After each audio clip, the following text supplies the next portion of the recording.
de l'aspect du confort. Tous ces aspects sont reliés à l'enveloppe du bâtiment. C'est-à-dire que l'état acoustique ou thermique dans un local dépend des matériaux qui constituent l'enveloppe de ce bâtiment. Par exemple, l'épaisseur des murs, le matériau qu'on utilise pour les murs, le revêtement du plafond, du sol, etc. Donc, il y a un lien entre les matériaux utilisés et les propriétés acoustiques et thermiques. Bon, là, je vais insister sur l'acoustique, puisqu'on va commencer par l'acoustique du local.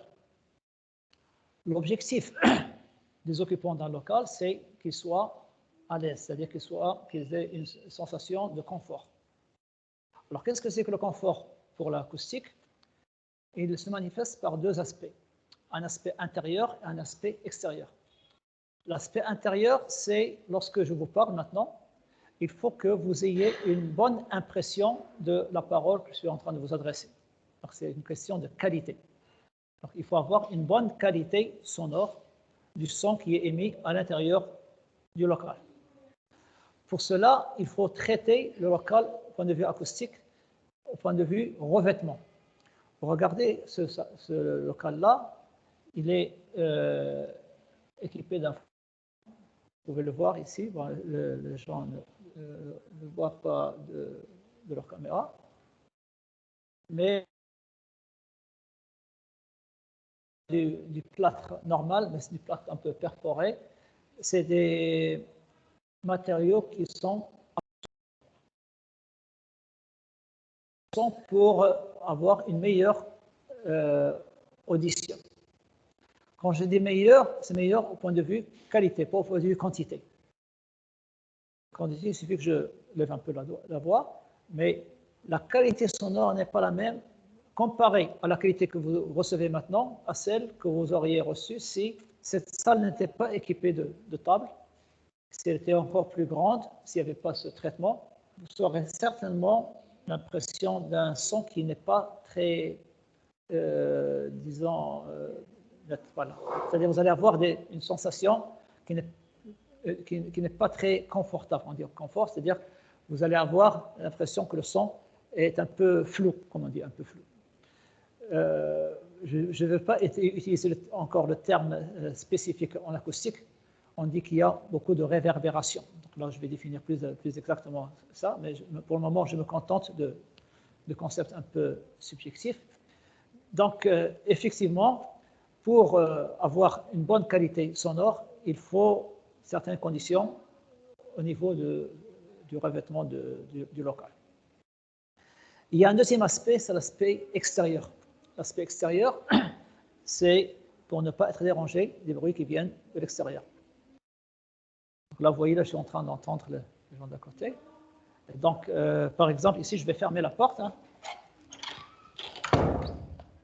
Ça va pas le niveau abaissé. Et donc, le matériau utilisé dans l'enveloppe du bâtiment va conditionner le niveau sonore à l'intérieur du local.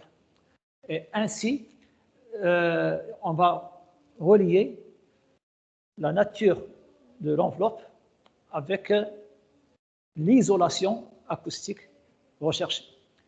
Et ainsi, on pourra également dimensionner cette enveloppe, c'est-à-dire choisir le matériau, choisir son épaisseur, choisir la disposition, dimensionner les ouvertures, savoir quel vitrage on va utiliser, ainsi de suite. Donc ça, c'est évidemment l'étape suivante. Mais ça va être des contraintes acoustiques.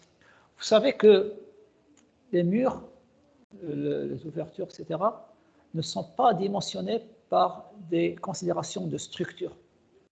La structure, vous devez le connaître, elle concerne les poteaux. Mais les murs ne rentrent pas directement par leur masse dans leur dimensionnement, puisque vous faites une majoration. Et les murs, qu'ils soient épais ou moins épais, lourds en béton, ou enfin, plutôt en briques ou n'importe quel matériau, dans tous les cas, ce n'est pas ça qui va déterminer la structure. Donc, qu'est-ce qui permet de dimensionner les murs? Ce sont des considérations acoustiques et thermiques.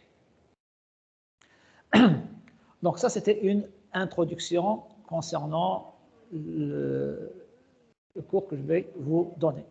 Maintenant, je vais basculer sur le...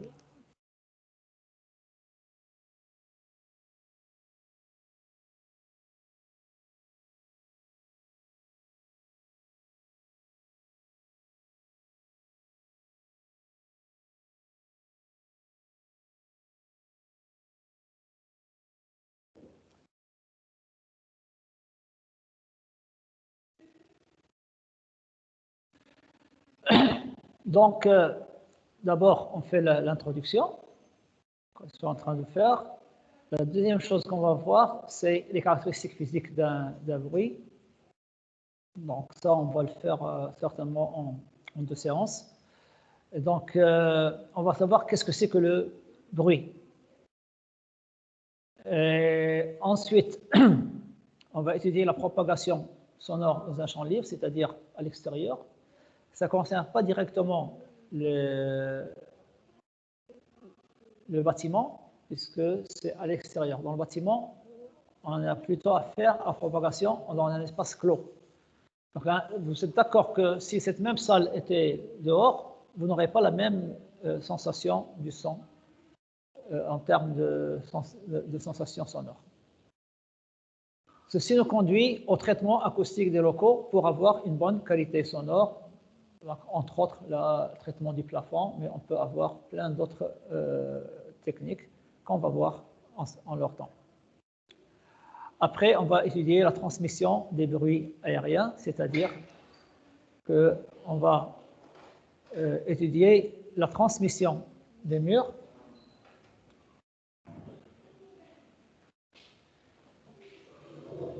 du son qui est émis dans le local et qui se transporte par voie aérienne.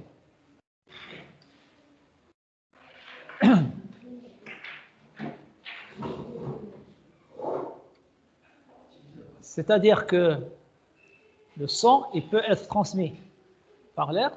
Normalement, c'est ce qui se passe lorsque je vous parle. Hein. Donc, le son est émis par mes cordes vocales et il se transporte jusqu'à vos oreilles. Et donc, le transport du son se fait à travers l'air. Mais le son peut aussi traverser le solide. Alors, normalement, ce son qui est produit dans l'air et qui traverse le solide, c'est le son dont on veut s'isoler. C'est-à-dire que dans la salle d'à côté, la prof est en train de parler, il n'y a pas une bonne isolation entre les deux. Parce que vous voyez là, il y a une porte qui est en bois, qui n'est pas très isolante. Et donc, le son traverse facilement d'un local à l'autre.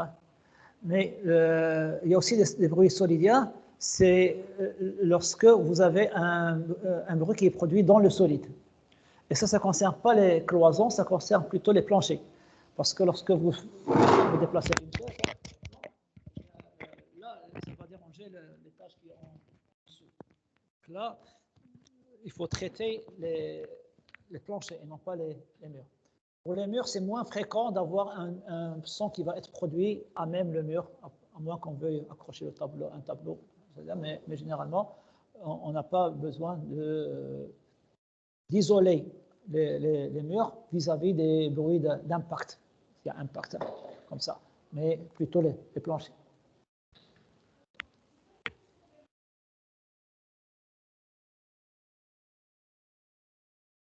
Donc là, dans cette introduction, je vous ai parlé de la qualité d'un local, et puis j'ai la définition de l'acoustique, donc c'est l'étude du son, depuis son émission, en passant par sa propagation jusqu'à sa réception. Donc je vais vous envoyer le fichier. Ouais. Ouais.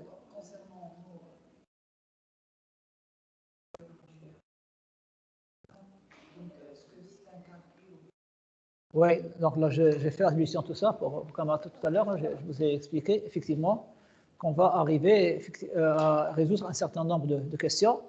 Par exemple, grâce à l'étude acoustique, on va pouvoir dimensionner l'enveloppe du bâtiment. Par exemple, si je choisis un matériau, des briques, on va déterminer quelle est l'épaisseur de la brique. Si j'ai une double cloison, je vais déterminer l'espace entre les deux cloisons.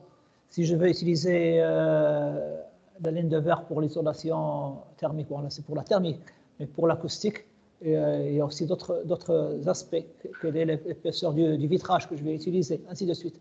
Donc vous voyez que c'est directement lié au génie civil. Hein. Le comportement acoustique et thermique dans un local dépend directement des matériaux. Et donc c'est l'objectif. L'objectif court, c'est de faire des dimensionnements. Ou au moins, lorsque les matériaux existent déjà, de reconnaître le comportement acoustique et thermique dans un local, pour savoir est-ce qu'il est conforme à la norme. Parce que normalement, il y a une réglementation thermique et une réglementation acoustique. Dans un local, là, actuellement, ce n'est pas réglementaire. Hein. S'il y avait un bureau de contrôle technique, hein, cette salle n'est pas réglementaire, puisqu'on entend la salle d'à côté. Hein. Donc, normalement, il faut connaître quelles sont les grandeurs à tester pour savoir est-ce qu'un local est conforme ou pas. C'est surtout indispensable pour les hôtels, pour les théâtres, etc., là où il y a un peu c'est lucratif. Hein. Bon, ici, c'est un peu moins, il y a un peu moins de contrôle, mais normalement, on ne devrait pas laisser ou permettre d'utiliser des locaux dans un local d'enseignement avec des parois aussi économiques, hein, parce qu'il n'y a pas que la porte ici, hein, il y a aussi l'épaisseur. Hein. Là, vous regardez, elle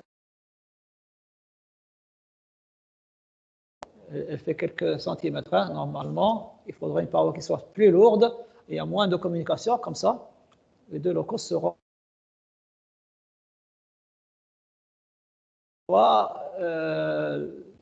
Il faut étudier l'acoustique, comme ça, on peut relier le comportement acoustique d'un local à la réglementation en vigueur. Donc, je continue ma présentation.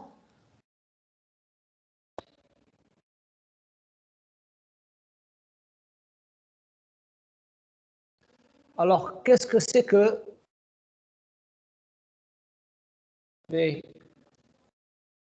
peut-être passer en mode caméra. Et je vous pose une question à tout le monde. Qu'est-ce que c'est que le son? C'est une onde, hein, d'accord, très bien. Donc, qu'est-ce que c'est qu'une onde? C'est une grandeur physique qui vibre et qui se propage. Citez-moi d'autres ondes que l'on peut rencontrer dans la nature. Le son, c'est une onde. Qu'est-ce qu'il y a aussi comme onde? De la lumière. C'est une onde électromagnétique. Donc, qu'est-ce que c'est qu'une onde? C'est une grandeur physique qui vibre, qui se propage. La lumière, qu'est-ce que c'est comme grandeur physique? Électromagnétique, c'est-à-dire qu'il y a un champ E et un champ B, hein, qui se propagent. Hein. Donc, la grandeur physique responsable de la lumière, c'est le champ magnétique et le champ électrique. Hein. Donc, vous avez une onde qui est très simple. Lorsque vous jetez une pierre dans l'eau, dans la surface, là, ça contient une onde. Alors, l'onde, qu'est-ce que c'est? C'est un déplacement, et ainsi de suite. Il y a plein d'ondes. Alors, pour le du son, du moment que cette grandeur est transportée par l'air. Donc, quelle est la grandeur physique qui est responsable du son?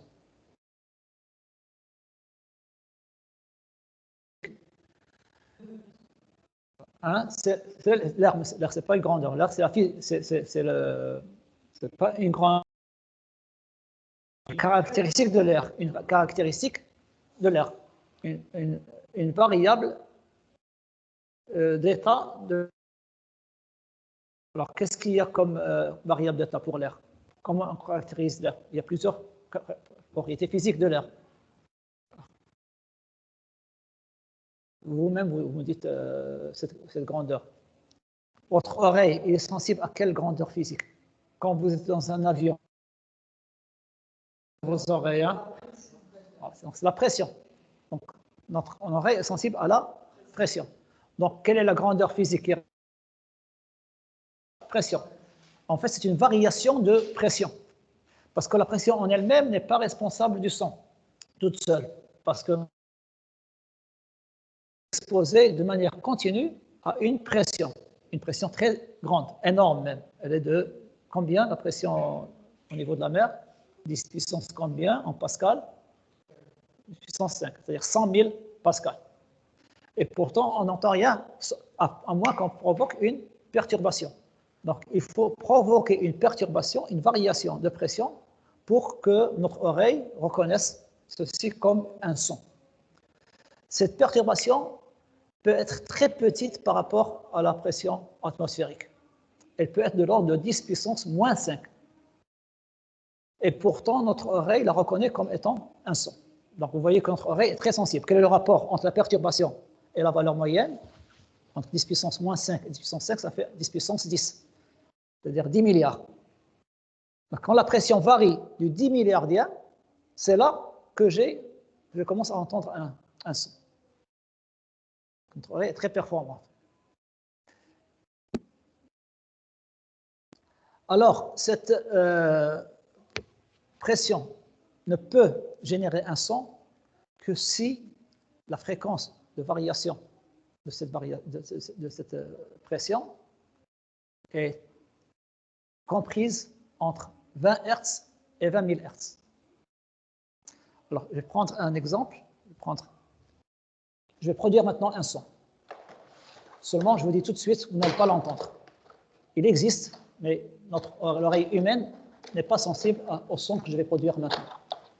Peut-être que d'autres animaux vont le ressentir, surtout les chauves-souris. Les chauves-souris ont l'ouïe très grande parce qu'elles voient par leurs oreilles. Hein. Donc, lorsque vous faites ça, et pourtant, là, je produis un son parce que je déplace les particules fluides et ça provoque une variation de pression. Mais cette variation de pression, vous ne l'entendez pas. Quand je fais ça, je produis aussi un son périodique. Hein. Mais quelle est la période de ce son? Je fais combien d'allers-retours par seconde? 2, 3 maximum. Hein. Donc, ça fait combien de Hertz? Quelle est la période? 1 sur 1 tiers, disons. 1 tiers de seconde, puisqu'il y a 3 allers-retours par seconde, ça veut dire la période est de 1 tiers de seconde. La fréquence, c'est 1 sur 1 tiers, c'est-à-dire 3 Hertz. Vous ne pouvez pas l'entendre parce que notre oreille ne commence à entendre qu'à partir de 20 Hz. Il me faut 20 allers-retours, je suis incapable de le faire ici manuellement. Hein. On peut le faire avec une lame métallique et on la met dans un électroaimant.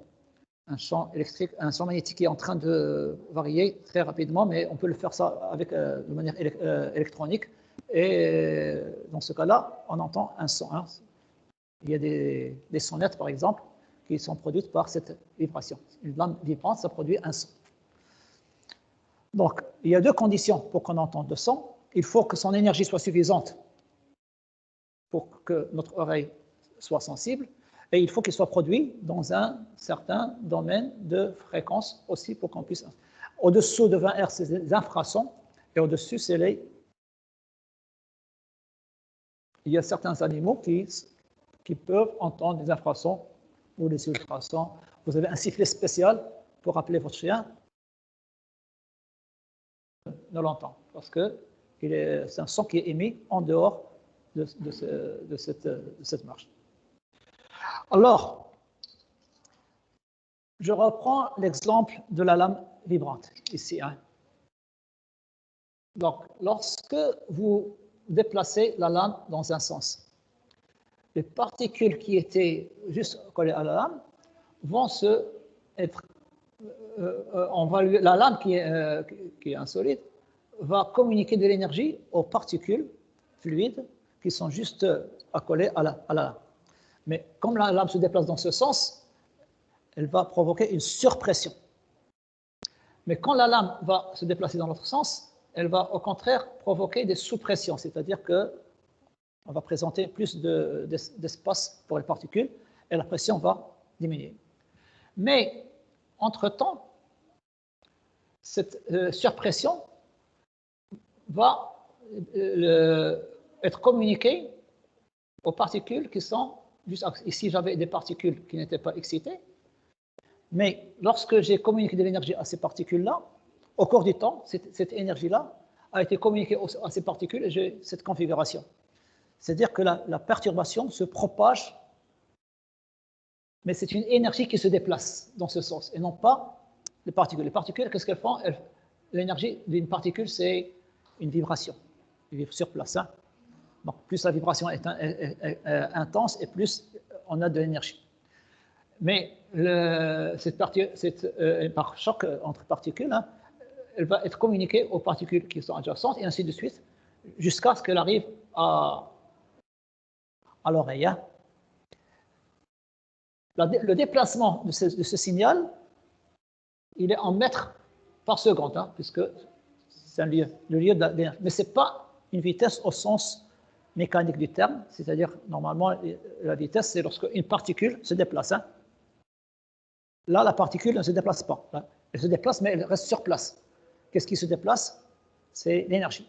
Quand on a une onde qui se déplace, dans ce cas-là, on ne parle plus de vitesse, mais on parle un autre terme, comment on appelle ce terme-là? La célérité. La célérité. On ne parle pas de vitesse de la lumière, on dit la célérité de la lumière. C'est une vitesse, mais qu'est-ce qui se déplace? Ce n'est pas de la matière, mais c'est une énergie. C'est une énergie qui se déplace. Je peux vous donner un exemple analogue qui est visible, parce que notre œil n'est pas sensible aux variations de pression. Notre oreille, oui, mais l'œil ne peut pas détecter une variation de pression dans l'air. Des fois, on peut la détecter, mais avec un éclairage ici, hein, dans les expériences. Mais il y a une expérience simple qui est analogue au son. Je provoque. J'attache un terme et je produis ici la même chose que ça. Et je vais raisonner sur une seule perturbation, comme ça. Je fais comme ça. Et qu'est-ce que vous constatez? Il y a eu une énergie qui a été communiquée à cette particule. Mais au bout ici, T0, au bout d'un instant T, vous voyez que cette énergie se déplace et va se trouver un peu plus loin. Et cette énergie se déplace avec une certaine célérité C aussi. La seule différence entre ce phénomène et ce phénomène, c'est que ici, la perturbation s'effectue de manière transversale, c'est-à-dire perpendiculaire au déplacement, alors que là, la perturbation s'effectue de manière longitudinale, c'est-à-dire que là, il y a une communication, mais le déplacement local s'effectue parallèlement au déplacement. Mais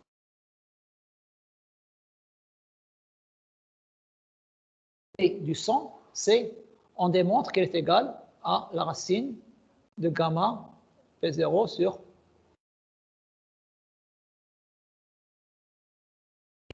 gamma étant le rapport de chaleur spécifique à pression à volume son pour l'air, quelle est la en thermodynamique 1, combien? Ça intervient dans PV puissance gamma égale 1,4. Ou alors c'est égal à 7 cinquième. Hein? Vous avez peut-être des souvenirs là de votre cours de. 0, c'est la masse volumique de l'air. La masse volumique de l'eau est de combien? Je crois.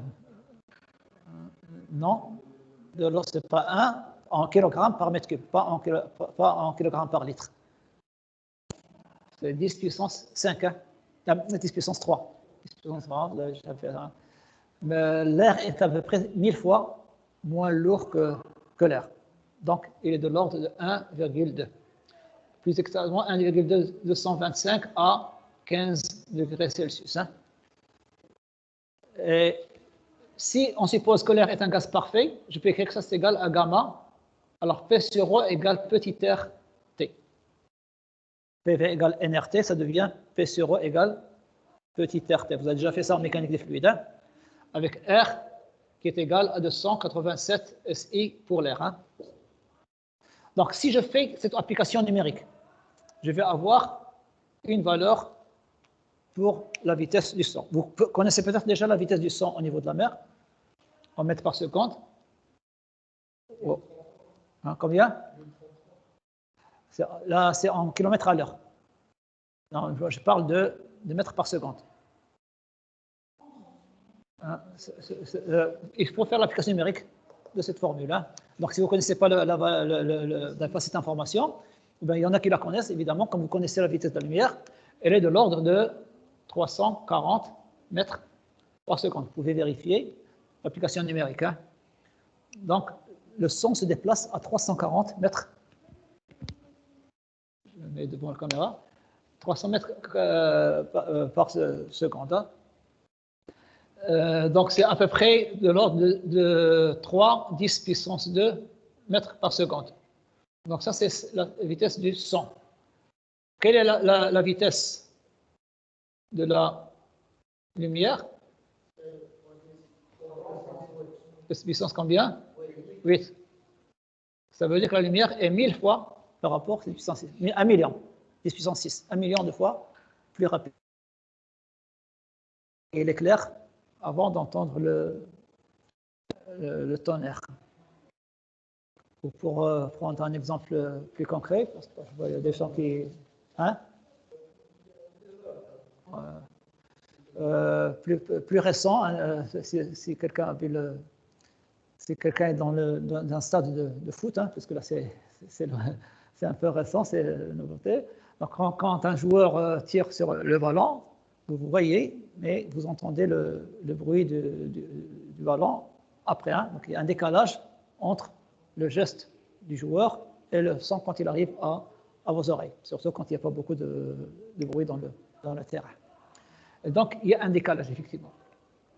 Donc là, c'était pour vous donner l'ordre de grandeur du déplacement du signal sonore dans l'air.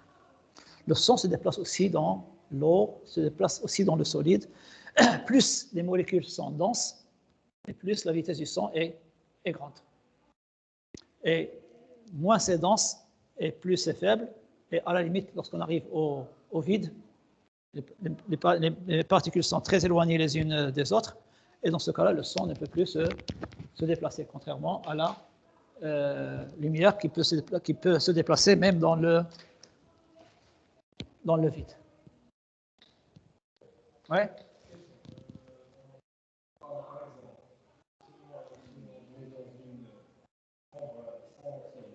Sans oxygène. Ouais.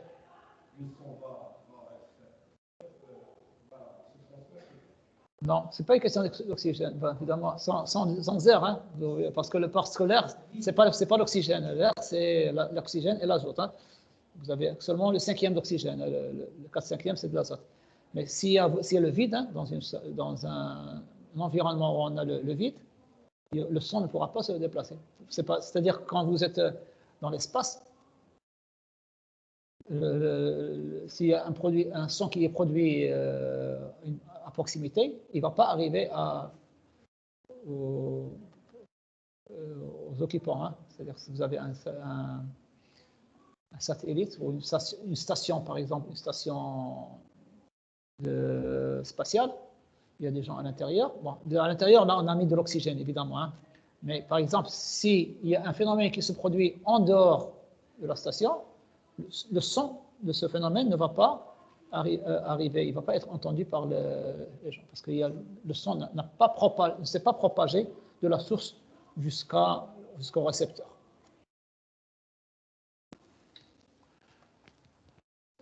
D'accord? Et donc,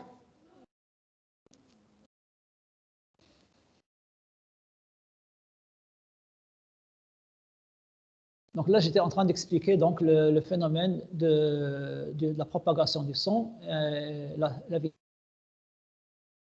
qu'on peut démontrer de manière théorique. D'ailleurs, je vais vous donner tout à l'heure une démonstration qui va vous permettre. Et le côté théorique, ce n'est pas notre objectif. Notre objectif, c'est le côté pratique. Donc, je vais vous donner un peu de théorie. C'est une branche de la mécanique des fluides, puisqu'il s'agit de fluides. Il s'agit de pression, il s'agit de déplacement de particules. Donc, tout ça, c'est de la mécanique des fluides. Donc, on est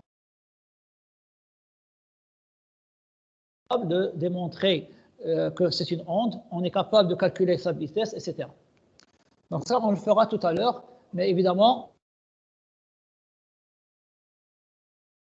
l'acoustique, mais c'est parce que ce n'est pas notre objectif. Donc, mais on est obligé de quand même vous montrer un peu de théorie.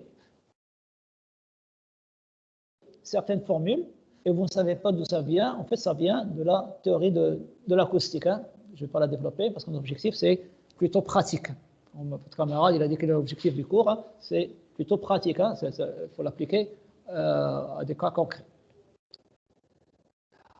Alors, étant donné que c'est la variation de pression qui est responsable de la production du son, on définit ce qu'on appelle la pression acoustique. C'est-à-dire que c'est la différence entre peut-être utiliser un peu de couleur.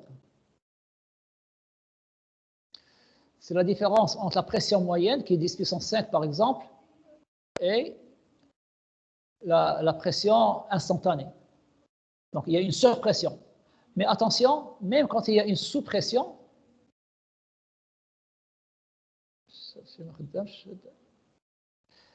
eh bien, il y a quand même aussi une production du son. C'est-à-dire, notre oreille est sensible à une surpression, mais aussi à une sous-pression. Dans les deux cas, ça provoque un son. C'est-à-dire que lorsqu'il y a une surpression, notre tympan va se déplacer de l'extérieur vers l'intérieur. Quand il y a une sous-pression, notre tympan va se déplacer aussi dans l'inverse. Comme pour les électrons, dans un courant électrique. Quand les électrons se déplacent dans un sens ou dans l'autre, dans les deux cas, il y a un courant. La moyenne des déplacements est nulle, mais la valeur efficace n'est pas nulle.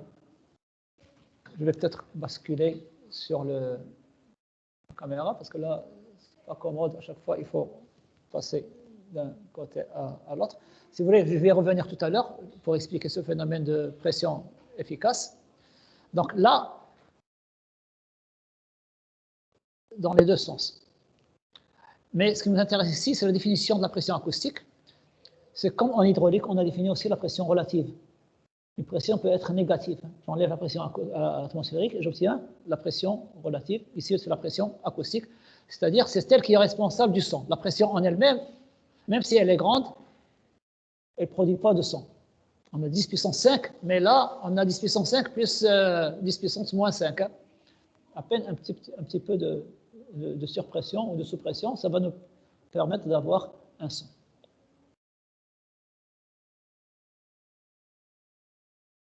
Alors, lorsque vous avez un son pur, du genre que celui que je viens de produire avec,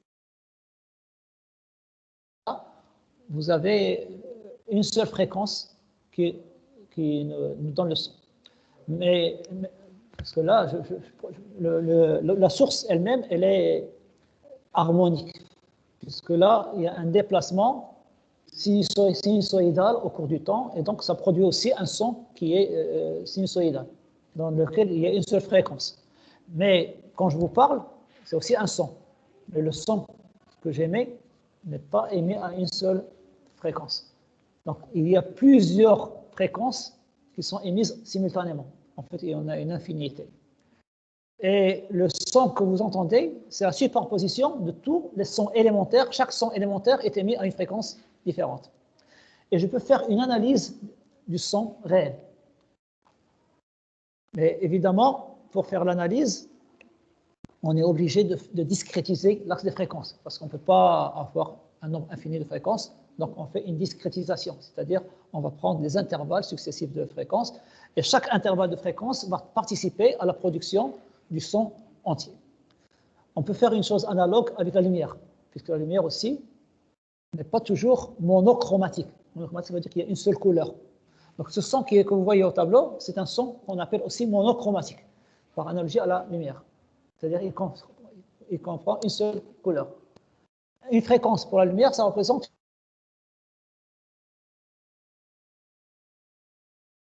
les fréquences sont reliées toutes les deux par la relation lambda égale C sur F. La longueur. Donc, quand l'onde se déplace à la célérité C, la distance parcourue par l'onde, c'est C fois T ou C sur F. Équivalente. Il y a un rapport entre les deux qui est la célérité. Seulement, c'est l'un et l'inverse de l'autre. Hein. C'est inversement proportionnel. Alors, le lambda, on définit le lambda pour la lumière. Vous connaissez entre quelle valeur et quelle valeur pour la lumière visible. En microns, c'est entre 0,4 et 0,8. Au-dessous de 0,4, ça veut dire que c'est au-dessus de la fréquence correspondante. Qui est inférieur à 0,4, vous avez ultraviolet, c'est-à-dire au-dessus. C'est-à-dire que vous avez les infrasons et les ultrasons. Ultraviolets, ultrasons, hein, donc c'est analogie. Hein. Et pareil dans l'autre sens. Vous avez les infrarouges. Le rouge, ça correspond à une longueur d'onde 0,8. Mais quand la longueur d'onde est supérieure, ça veut dire que la fréquence est inférieure. Et ainsi, on aura les infrarouges. Et notre œil est sensible entre les infrarouges et les ultraviolets, entre les infrasons et les ultrasons. Donc, le domaine audible, vous connaissez peut-être l'information en termes de fréquence. En termes de fréquence, il est de entre quoi et quoi? Il y a quelqu'un qui me l'a dit tout à l'heure. 20 000. J'ai dit peut-être tout à l'heure. Oui, d'accord. Donc, c'est entre 20 et 20 000. Donc, entre 20 et 20 000. Et donc, en termes de longueur d'onde, ça va être d'autres valeurs. Mais on a tendance à parler de fréquence pour le son et de longueur d'onde pour la lumière. Mais c'est seulement une tendance, hein, mais parce que les deux données sont équivalentes.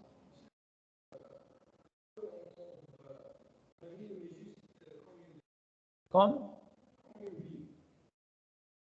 non, au-dessus de 20 000 Hz, notre oreille ne peut plus entendre. Le signal existe, mais notre oreille ne le...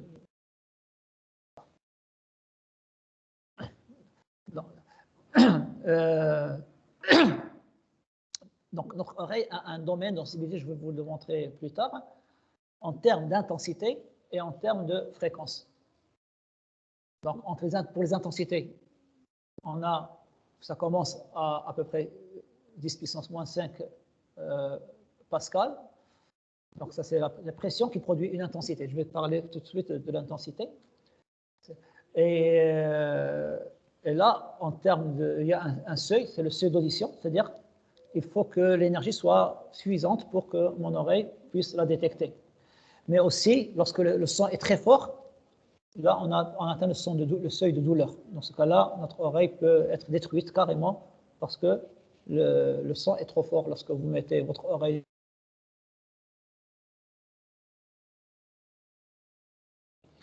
Et donc là, il y a un seuil, on appelle ça le seuil de douleur. C'est une douleur puisque d'abord on a mal aux oreilles, mais après on va perdre carrément. La pression est très grande, mais c'est pas lié à la fréquence. Mais on peut avoir une très grande pression, mais si c'est émis à une fréquence qui est trop grande, notre oreille ne va pas en être affectée parce qu'elle est insensible à cette fréquence. Donc elle existe, c'est une énergie, mais elle va pas, c'est pas une énergie très grande. L'énergie acoustique n'est pas très grande par rapport à une autre énergie. Parce que notre oreille, il est soumis à 10 puissance 5 pascal. Alors 10 puissance 5 pascal, c'est énorme, et pourtant ça ne provoque rien. Pourquoi? Parce qu'il n'y a pas de fréquence. Hein? Donc pour qu'il y ait une énergie acoustique, il faut une variation de pression.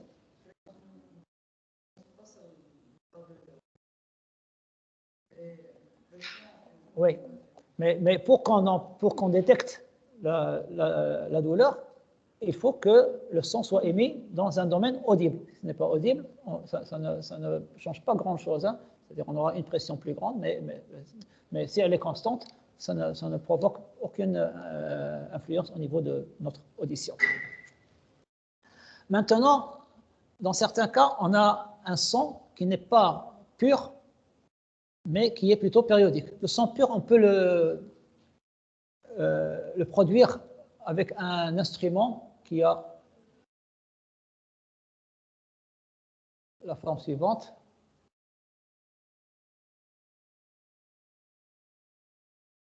Ça s'appelle, ça c'est lié, hein, ça s'appelle le diapason. Le diapason, c'est-à-dire on le percute et il émet un son avec une fréquence bien déterminée. C'est des valeurs plus ou moins grandes. On s'en sert pour accorder les cordes de la guitare ou du piano, hein, parce que on connaît la fréquence à laquelle le son est émis. C'est un son pur. Les notes de musique, hein, quand vous appuyez sur une touche de piano, là, c'est un son pur, parce que là, ça correspond à une seule fréquence. Hein. Maintenant, par exemple, ça, ce ventilateur, par exemple, lorsque vous l'entendez, c'est un son qui est un peu régulier, et donc c'est périodique. Ce n'est pas un son pur, mais c'est périodique. Alors, lorsque vous avez P de T est une fonction,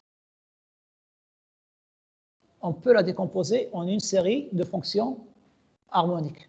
Fonction harmonique, c'est sinusoïdal. Cette décomposition s'appelle la décomposition en série de qui?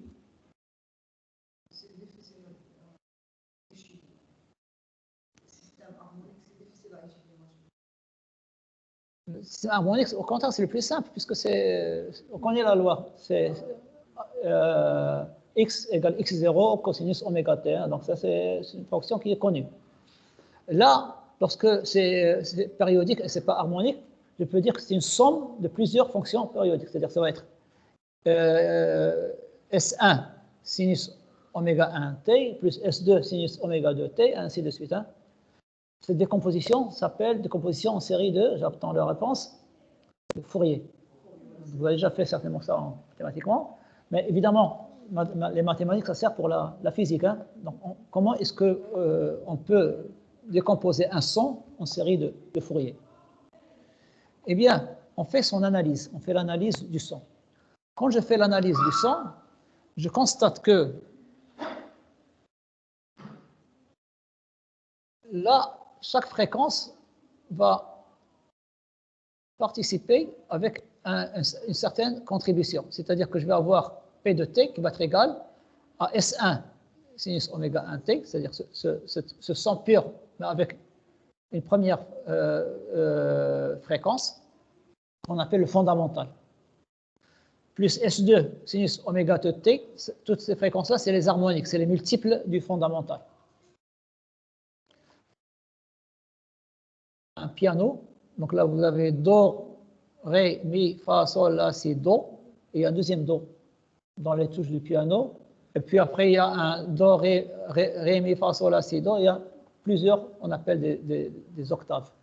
Et donc à chaque fois vous allez avoir, à chaque fois on se déplace et on a on peut reconstituer le son initial par quoi?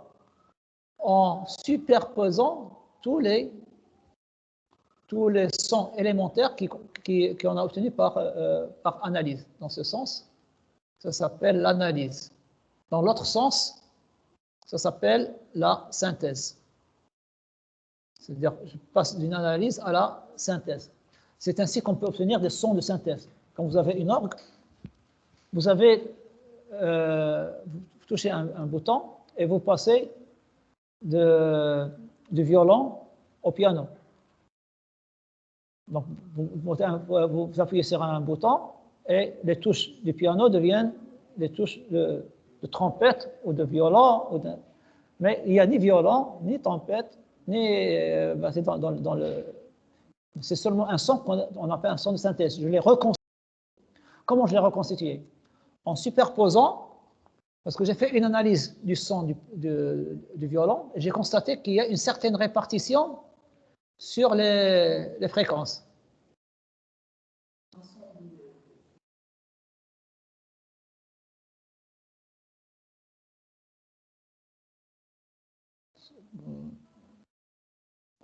Il y a un problème des outils pédagogiques ici, ça ne marche pas. On va voir seulement enlever ça, donc supprimer. Voilà.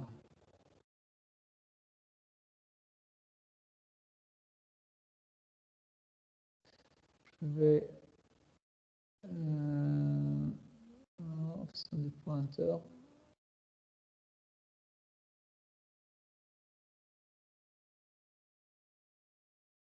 Bon. Et donc, c'est des sons de synthèse.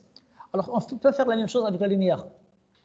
Quand vous avez la lumière, elle comporte plusieurs fréquences aussi. Et si je veux savoir quelles sont les fréquences, donc ici, la lumière, ça va être les couleurs qui constituent la lumière initiale. Par exemple, la lumière blanche, la lumière du soleil. Je peux très bien savoir quelles sont les couleurs, ce sont les couleurs de l'arc-en-ciel. Comment est-ce que je fais son analyse? Comment je peux reconnaître? Il y a une expérience qui permet de connaître quelles sont les couleurs qui constituent la lumière du soleil. Ouais, une pyramide, ça ne s'appelle pas pyramide, comment ça s'appelle?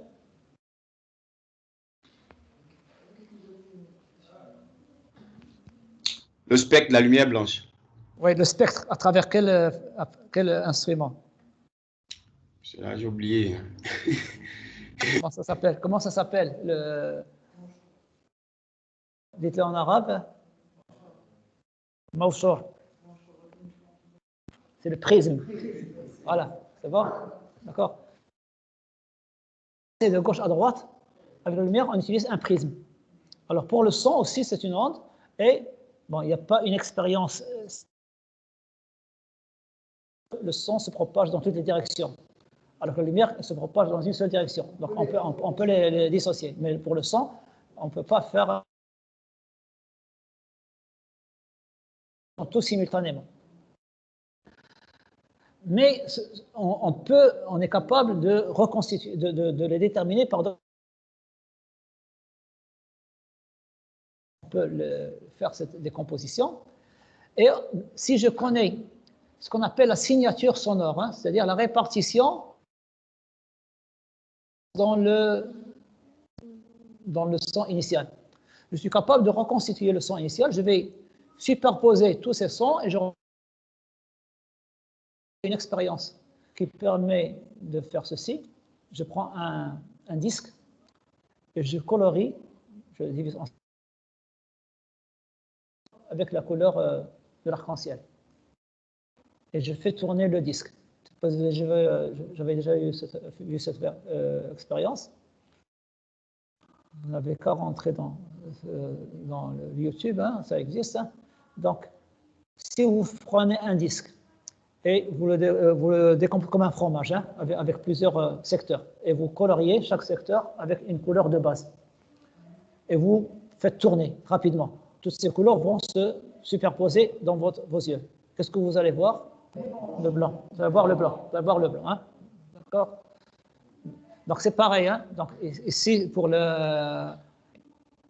ici, vous avez plusieurs fréquences. Si vous suivez ou respectez cette répartition, vous allez retrouver le son initial.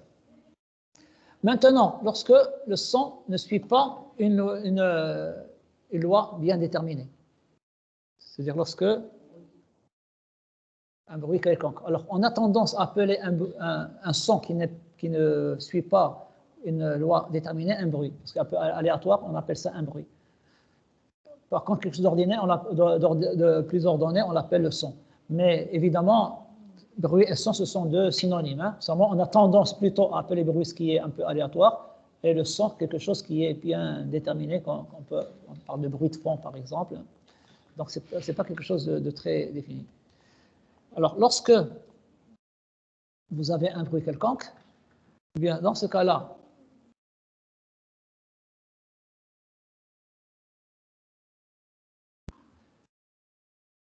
tous ces points-là vont se rapprocher et au lieu d'avoir des raies discontinues, on va avoir des points, des fréquences qui sont une évolution discrète de fréquence, on va avoir une variation continue de fréquence. On obtiendra alors une courbe. Cette courbe, ça représente la signature, on appelle ça la signature sonore du bruit que vous avez. Alors si par exemple ça c'est une voix, la répartition de l'intensité acoustique sur les fréquences, c'est une empreinte vocale. Donc vous avez des appareils qui se déverrouillent avec ils mémorisent votre voix, donc vous parlez une première fois, donc ils tracent cette courbe-là à l'intérieur, et quand vous allez vers le haut ou vers le bas selon que le son soit fort ou faible. Mais la répartition de l'intensité sur les fréquences est la même. Chaque personne a sa propre signature. Et donc, on peut voir le son. Donc, si vous connaissez la signature sonore d'un instrument, vous la voyez et vous dites, ah là, ça c'est un piano. Par exemple, là, je vais dire, là, c'est un piano, puisque pour le piano, c'est ça la répartition. Hein. Donc, chaque son a une signature sonore. Vous allez me dire, quel est l'intérêt de savoir quelles sont les fréquences qui constituent le son. On aurait très bien pu se contenter, comme pour la lumière d'ailleurs, on va dire que c'est une lumière intense, une lumière faible, etc. Mais pourquoi est-ce qu'on s'intéresse à savoir quelle est la contribution de chaque fréquence dans le son émis? Je parle de l'intérêt dans le génie civil, puisque là on est en train de faire le génie civil, pour le bâtiment. C'est une énergie, on va dire, on va mesurer l'énergie, elle peut être grande ou faible, et dans ce cas-là, on peut dire qu'il y a une grande énergie qui rentre ou une grande énergie qui sort. Mais quel est l'intérêt de connaître, quand on a un son, quelle est la répartition sur les fréquences du son?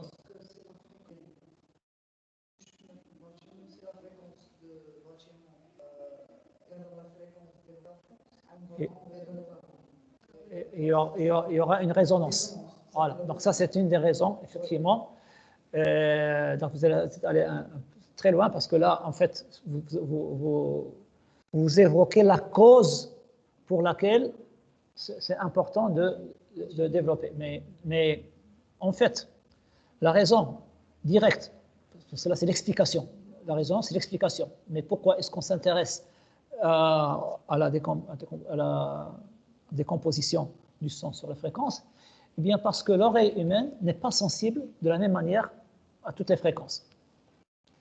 Si vous avez la même énergie portée par une faible fréquence ou par une grande fréquence, le récepteur humain, il aura l'impression que l'intensité de l'un n'est pas égale à l'intensité de l'autre, bien que les deux intensités soient égales. Comme l'acoustique du bâtiment est destinée aux êtres humains qui occupent le bâtiment, si je veux savoir est-ce que je vais être dérangé ou non par un son, il faut savoir quelle va être la répercussion de ce son sur l'être humain, sur moi-même.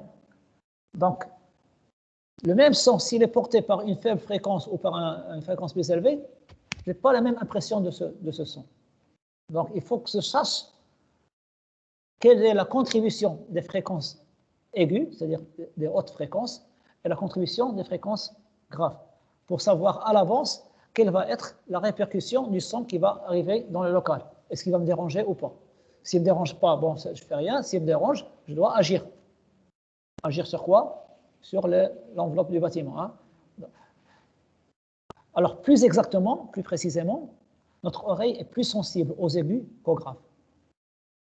C'est-à-dire qu'on a la même énergie émise dans les aigus et dans le grave. Donc, on a deux sources différentes. L'une est aiguë et l'autre est grave. Alors, pour le récepteur, il aura l'impression que l'aigu est plus fort que le grave, bien qu'en termes d'énergie, c'est la même énergie. Alors, je donne souvent un exemple un peu caricatural. C'est une voix de fille et une voix de garçon. Généralement, les filles, elles ont une voix plus aiguë que les garçons. Les garçons, ils ont une voix plus aiguë. Hein. Ça, c'est une règle générale en tout cas. Alors, vous avez un garçon et une fille. Les deux émettent la même énergie de leur corde vocale. Le récepteur, il aura l'impression que la fille a une voix plus forte. Il aura l'impression qu'il est en train de crier alors qu'il est en train de parler doucement. Hein. Parler normalement et notre oreille est très sensible aux aigus. Et donc, du fait qu'on est sensible aux aigus, c'est l'impression que le son est plus fort. Par contre, quand c'est grave, le son est grave, on est moins sensible. Donc vous voyez, le fait de décomposer le son sur les fréquences, ça me permet de savoir quelle va être la sensation sonore du son qui va arriver. Voilà. Ça d'une part. La deuxième part est liée à la matière inerte. Elle aussi ne se comporte pas de la même manière vis-à-vis des différentes fréquences. Alors, je parle par exemple de la transmission du son. Lorsque vous avez une fête chez les voisins, par exemple, il y a plusieurs instruments. Vous avez des notes graves et des notes faibles. Des boum-boum, par exemple, comme ça, et vous avez des aigus. Alors,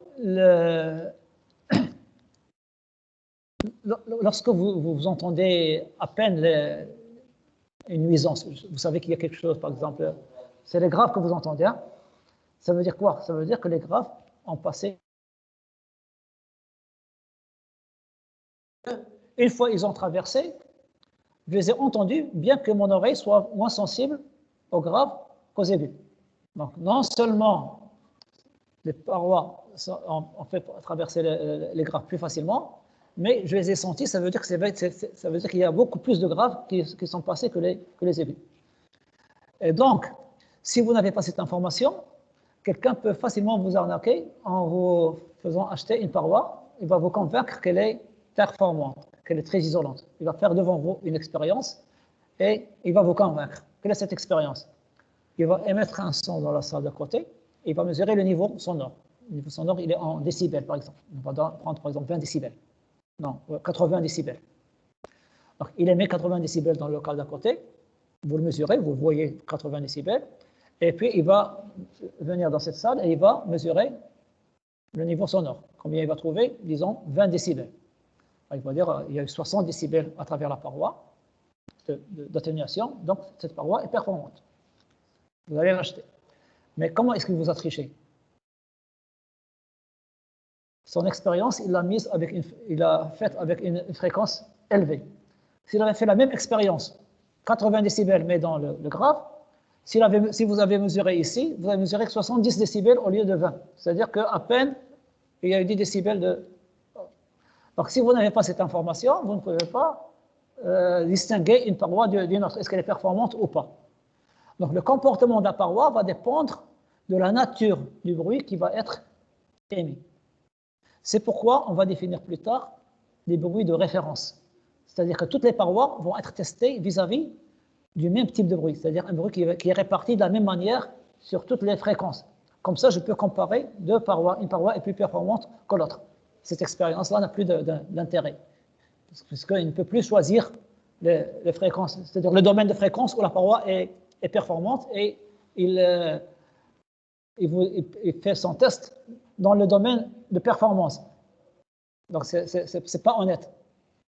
Et donc c'est pour ça que je vous dis, il faut avoir cette information, comme ça vous ne faites pas arnaquer par cette personne qui veut vous faire acheter. Il va, a priori, il peut vous convaincre, puisque vous dites, il mesure de deux côtés, vous trouvez que c'est bon, mais attention, il y a la donnée de fréquence dont il n'a pas tenu compte. Hein.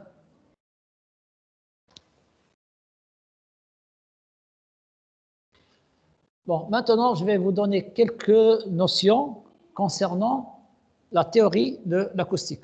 L'acoustique, normalement, c'est une branche de la mécanique des fluides. Donc là, je vais pas insister là-dessus, je vais énoncer quelques équations. Vous allez retrouver certaines notions que vous avez vues en mécanique des fluides, mais je ne prétends pas vous donner un cours détaillé. Donc, on va faire ça en 5 minutes seulement. Il faut avoir vu au moins une fois ces notions. Certains résultats qui découlent de la théorie, et donc il faut avoir au moins vu la théorie une fois. On va démontrer aux étapes l'équation de propagation. On va démontrer que le son, c'est une onde qui se propage. Donc pour cela, je vais produire un son, mais un son monodimensionnel, pour simplifier l'étude. Alors, lorsque vous avez un piston et un cylindre, le piston se déplace de manière sinusoïdale, et dans ce cas-là, le son se déplace de gauche à droite dans une seule direction. Et dans ce cas-là, on n'a pas les trois directions. Quand vous faites comme ça, le son se propage partout. Hein, vous entendez tous le son, ça veut dire qu'il s'est propagé partout. Mais pour la lumière, lorsque vous avez un rayon laser, il va dans une direction et il n'y a pas dans une autre. Hein. Et donc là, c'est un rayon laser en termes d'acoustique. Hein. Donc c'est seulement pour simplifier l'étude, pour avoir une seule variable au lieu d'avoir 3 variables. Et dans ce cas-là, le déplacement, c'est m cosinus oméga t. Oméga, c'est la pulsation. On peut écrire l'équation de continuité oméga des fluides. Donc en général, c'est d rho sur dt plus divergence de rho v. Mais là, la divergence comporte un seul terme. Et les équations de l'air, c'est rho du sur dt. Le du sur dt, c'est la dérivée particulière, puisqu'on utilise les variables de l'air. Et dp sur dx, c'est le premier terme du gradient de pression. Donc là, normalement, il y a 3 équations dans le cas général.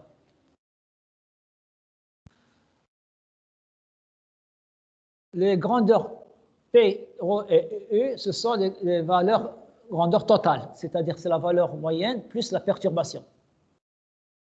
Alors, la perturbation est très inférieure à la valeur moyenne. 10-5 est très inférieure à 10 puissance 5. La valeur moyenne est constante. Donc, la dérivée seconde ou la dérivée première, ça va s'en aller, puisque c'est constant. Donc, je peux retrouver les mêmes équations, mais avec les perturbations au lieu des valeurs totales. S'il vous plaît, vous pouvez reprendre la première équation de continuité de l'air. Oui. Donc, je vous dis, ça, vous allez la reconnaître facilement. C'est de la mécanique des fluides. Hein. Donc, je vous dis, je ne veux pas rentrer dans le détail. Ceux qui ont reconnu ça, tant mieux. Si je veux expliquer, il faut que je vous fasse le cours. Ça demande 3 séances. Ce n'est pas notre objectif. Hein. Donc, vous êtes capable de le faire. Hein. De toute façon, je vais revenir tout à l'heure dans le cas général. Je dis oralement, d rho sur dt égale plus divergence de rho v égale 0. Hein. C'est une équation que vous avez vue en mécanique des fluides. Hein. D'accord, monsieur, je veux juste la copier. Maintenant, si je combine ces 2 équations avec l'équation de transformation, on suppose qu'elle est isentropique. La loi isentropique, c'est P sur ρ à puissance gamma égale constante. Ça aussi, c'est des choses que vous avez vues, que vous retrouvez ici.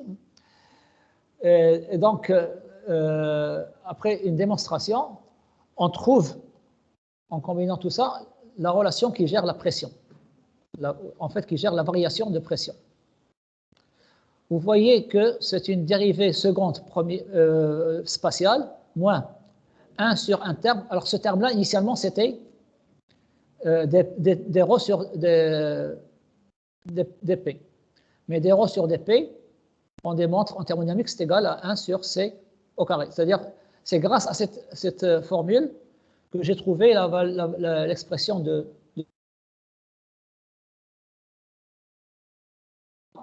me permettre de déterminer cette équation qui est l'équation d'une onde.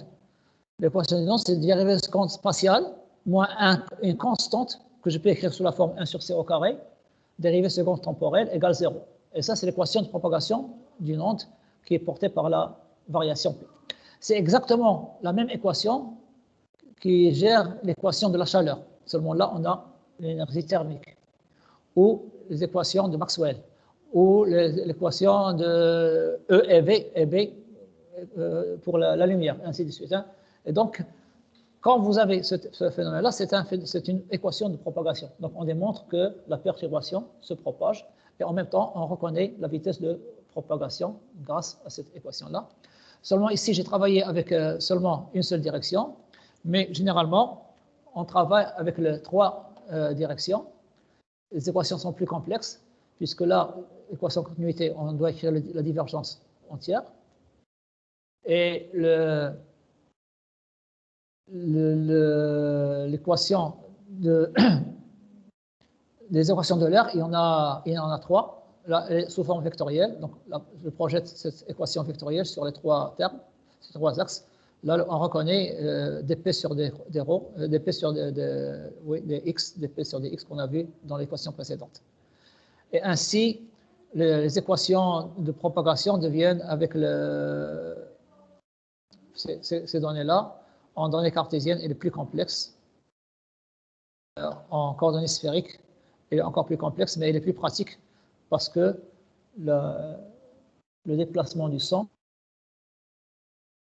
puisque se déplace dans toutes les directions, il est plus commode de repérer la position de l'onde par puisque là, chaque onde se déplace, on peut reconnaître chaque direction par les trois angles des coordonnées.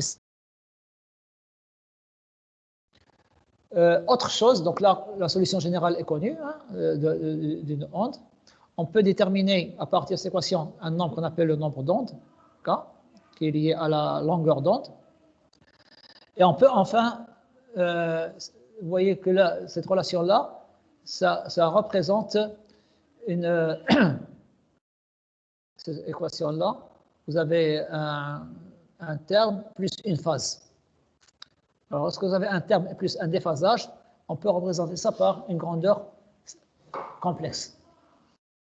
Comme pour le courant, l'intensité du courant dans un circuit électrique. Hein. Donc, lorsque vous avez seulement un nombre réel, mais lorsque, et le courant aussi, mais on peut représenter, lorsque vous avez un condensateur ou une bobine dans le circuit, il y a un déphasage, et dans ce cas-là, soit on représente la représentation de Fresnel avec un vecteur, soit avec un complexe dans lequel vous avez le module et l'argument. Il y a un déphasage avec l'argument. Donc, la manière dont on a traité l'électricité, on peut la faire aussi pour l'acoustique, puisque les équations de base sont les mêmes, c'est seulement les grandeurs qui changent. Donc, encore une fois, je ne rentre pas dans le détail, mais je vous dis que je peux écrire la pression sous forme d'un complexe, puisque c'est une grandeur qui vibre, et on peut avoir un déphasage entre la cause et la conséquence. La cause, c'est la variation de pression, et la conséquence, c'est l'énergie de pression c'est le son qui en résulte. Si je continue les calculs, je peux définir une impédance acoustique. C'est quoi l'impédance acoustique? On démontre que sa valeur, c'est ρ0c. ρ0, c'est la masse volumique de l'air, et c, c'est la célérité. Donc 1,2 fois 340, c'est égal à 400 dans le système international. Et vous voyez que ça, c'est analogue à U égale ZI. U égale ZI. U, qu'est-ce que c'est? C'est la différence de potentiel. La cause du courant électrique, c'est une différence de potentiel. La conséquence de cette différence potentielle, c'est un courant électrique, I. Quelle est la relation qui relie la cause à la conséquence? Le rapport, c'est la résistance. Donc, cette résistance-là, c'est un nombre réel ou un nombre complexe selon le cas. Donc, ici, c'est un nombre réel dans le cas monodimensionnel, donc c'est une onde plane. Et dans le cas tridimensionnel, ça va devenir un nombre complexe. C'est comme lorsqu'on ajoute une capacité ou une bobine à un circuit. Et donc, lorsque vous avez une onde sphérique progressive, on retrouve la même relation, U égale ZI, mais dans ce cas-là, l'impédance fait intervenir deux termes qui sont responsables du déphasage, le nombre d'ondes qu'on a vu tout à l'heure, et R, c'est le rayon. J, c'est la racine carrée de moins 1. Je ne l'appelle pas I ici parce que pour ne pas la confondre avec le I du courant. Et vous constatez là, c'est une relation à la. Ici, on a L oméga en électricité. Hein. D'accord? Je n'en dis pas plus, hein. Donc c'est très rapide, hein, mais seulement vous avez une idée de la manière dont on aborde l'acoustique de manière purement théorique. Alors, grâce à cette approche, on va être capable de calculer l'intensité acoustique. Alors, qu'est-ce que c'est que l'intensité acoustique?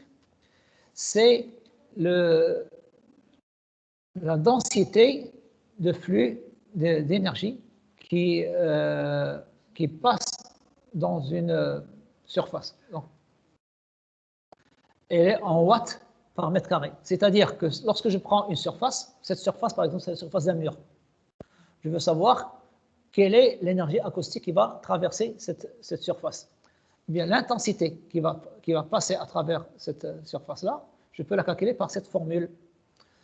Alors T1 et T2, c'est un intervalle de temps suffisamment grand pour représenter le son. Et donc, j'ai la pression P de T qui est au lieu considéré, multiplié par scalairement par la vitesse. Ici, la vitesse, vous voyez que la vitesse, ce n'est pas une particule qui se déplace, mais c'est une particule qui se déplace sur place. Hein. C'est le déplacement de la particule qui est responsable de l'énergie, parce que l'énergie de la particule est liée à son déplacement. Donc la particule ne s'est pas déplacée de la source vers le récepteur, mais c'est une particule qui est dans le récepteur et qui se déplace parce qu'elle est dotée d'une certaine énergie. Oui. Place dans les deux sens. Hein. Donc, ça se déplace, ce que j'ai expliqué tout à l'heure, longitudinalement, mais dans le sens du déplacement de l'onde acoustique. Hein. C'est ce que j'ai expliqué tout à l'heure là, au tableau. Hein. Donc, vous avez. Là, V, parce qu'il y a deux vitesses. En fait, là, c'est un domaine de V. Hein. À chaque instant, on va avoir une vitesse. La vitesse varie de cette valeur-là à cette valeur-là. La vitesse va varier. Là, j'ai mis en fait, ce sont les deux limites de la variation de la vitesse. À chaque instant, on aura une vitesse différente. Hein. Et je vais intégrer entre T1 et T2 cette vitesse-là pour retrouver la valeur de l'intensité. Donc, l'intensité, c'est une densité de flux d'énergie acoustique. Une densité, puisque c'est réparti sur une surface, et un flux d'énergie, puisque c'est une énergie. Donc, si l'énergie est émise dans un court instant, ça veut dire qu'il y a beaucoup de puissance. Si l'énergie est produite au cours d'un intervalle de temps plus long, ça veut dire, même si l'énergie est grande, mais du moment qu'elle est produite dans un grand intervalle de temps, il n'y a pas beaucoup de puissance. Donc la puissance acoustique, c'est lorsque le son est émis dans un court instant, toute l'intensité est concentrée dans un court instant. Donc là, c'est le flux d'énergie, qui est en fait une puissance mesurée en watts. Et lorsque cette énergie-là se propage et elle arrive au récepteur, eh bien, on peut, dans un point, avoir une grande énergie qui arrive concentrée, donc une grande intensité, c'est-à-dire que le son sera fort, ou alors cette énergie va être diluée sur une grande surface, et dans ce cas-là, le son sera faible parce que du fait qu'elle est répartie sur une grande surface, finalement, le son n'est pas très, très fort. Et donc, ça, c'est le concept de l'intensité. Hein? L'intensité, oui. Le flux. Non, le flux c'est le flux d'énergie, donc c'est une puissance. Le flux, c'est la puissance, puisque le flux, c'est au cours du temps. C'est aussi un flux surfacique. On parle, d'accord, c'est un flux surfacique, c'est-à-dire c'est une densité. On parle d'une densité surfacique, plus que le flux. Donc, c'est une sorte de flux, parce qu'il y a le flux temporel et le flux spatial. Hein, de temps, de l'espace. Voilà. Et donc, c'est comme ça qu'on définit l'intensité. Et on démontre, d'après la théorie, que la relation, l'intensité et la pression acoustique efficace sont reliées par une loi qui ressemble à la loi d'Ohm. Donc, ici, I égale P au carré sur Rc, c'est la résistance ou l'impédance. Eh bien, pareil pour en électricité, qu'est-ce que vous avez? I, c'est l'intensité du courant. L'intensité est égale à quoi? À U sur R. U sur R. U, c'est la cause. Il y a une différence de potentiel électrique. Donc, la conséquence, c'est un courant électrique. Quelle est la relation entre la conséquence qui est le courant et la cause qui est la variation de potentiel? Ils sont reliés par la résistance. Alors, pareil pour le son. Qu'est-ce qui provoque le son? C'est une variation de pression. C'est ça le potentiel. Quelle est la conséquence? C'est une intensité acoustique. C'est un son qui a une certaine intensité. C'est la conséquence. Comment je relie l'intensité à la cause qui est la pression efficace? Eh bien, avec le R ou Z. C'est-à-dire, le rapport, c'est l'impédance acoustique. La pression efficace est définie exactement de la même manière que le courant efficace. Comment on calcule le courant efficace? Je prends T2 moins T1, c'est la période. Je prends T1 égale 0 et T2 égale grand T. Donc c'est 1 sur T, intégrale de I au carré dt. Pourquoi je l'élève au carré? Parce que le courant est efficace, qu'il soit positif ou qu'il soit négatif. Alors pareil pour la pression acoustique, je vous dis, elle est efficace dans les deux cas. Donc c'est exactement la même définition, sauf que, étant donné que la pression générale n'est pas harmonique, je prends un intervalle de temps suffisamment grand pour rendre compte du phénomène sonore. Si j'ai un son pur, dans ce cas-là, c'est exactement pareil que l'intensité. Alors, quand je fais ça pour l'intensité, pour courant alternatif, étant donné qu'il est harmonique, je peux même calculer en fonction de I maximum. À quoi est égal I efficace en fonction de I maximum sur racine de 2. Voilà. Bon, là, évidemment, ce n'est pas une fonction qui est harmonique, et donc on est incapable de faire l'intégration, mais ça, c'est la définition. Hein.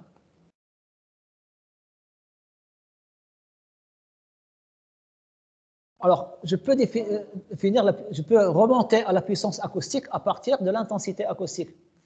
Si je connais l'intensité acoustique, comment je vais retrouver la puissance?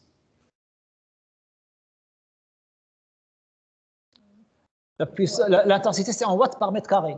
La puissance, c'est en watts. On va multiplier par la surface, à condition qu'elle soit uniforme. C'est-à-dire qu'on ait la même intensité sur toute la surface. Ça va être généralement le cas. Par exemple, si je considère un mur, je suppose que, quel que soit le point du mur, il reçoit la même intensité, hein, à moins qu'on ait deux matériaux différents. Mais quand on a un mur donné, on ne va pas considérer que d'un point à l'autre, on aura deux intensités différentes, donc il suffit de multiplier. Mais supposez qu'il y a une variation de... on n'a pas la même intensité qui arrive dans les deux cas, hein. Pour une raison ou pour une autre, on pourra expliquer plus tard. Eh bien, au lieu de multiplier, qu'est-ce qu'il faut faire? Il faut intégrer sur toute la surface. Donc, si j'intègre l'intensité sur toute la surface, eh bien, je vais retrouver la puissance. Donc, cette intégrale, lorsque I est constant sur la surface, je peux sortir le I, et dans ce cas-là, je vais avoir I intégrale de S, c'est-à-dire I fois S. Maintenant, quand je parle de l'intensité, l'intensité, c'est un concept qui est un concept théorique. En pratique, on ne va pas utiliser l'intensité, on va utiliser les niveaux acoustiques. Tout à l'heure, je vous ai parlé de décibels. Je vous ai dit, j'aimais 80 décibels, donc on parle plutôt de niveau acoustique. Alors, qu'est-ce qui nous introduit le niveau? C'est ce théorème, ou cette loi. La loi de Weber-Fechner, elle nous dit qu'autour de 1000 Hz, d'abord, pourquoi je précise 1000 Hz? Parce que la sensibilité de l'oreille n'est pas la même, quelle que soit la fréquence. Donc, si je veux résonner, je fixe la fréquence et après, je résonne. Donc, par exemple, quand je fixe la fréquence à 1000 Hz, la sensation sonore est proportionnelle au logarithme de l'intensité acoustique et non pas à l'intensité elle-même. C'est-à-dire que si je veux avoir une impression que le son est plus fort d'un cran, ce cran ne va pas être un cran dans l'axe des intensités, mais il va être plus grand dans l'axe des logarithmes de l'intensité. Si vous voulez, là, je vais basculer pour faire une explication au tableau.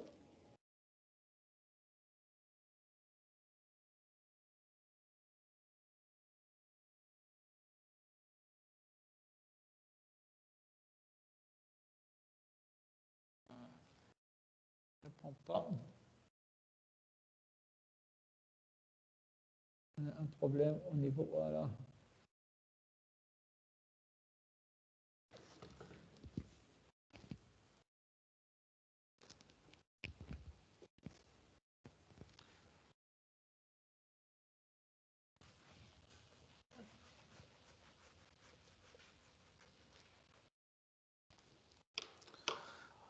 Donc, on a dit que la pression varie,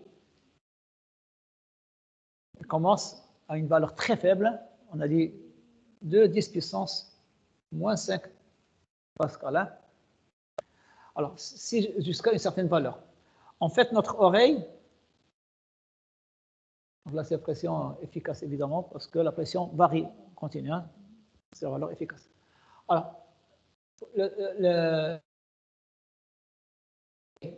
est sensible commence, alors 2 puissance moins 5 pascal, ça correspond à 12 watts par mètre carré. C'est une intensité qui est très, très faible. Hein. 1 watt, c'est déjà pas 40 watts, par exemple. Mais ce watt est réparti sur 1 mètre carré. Et combien je prends de cette intensité?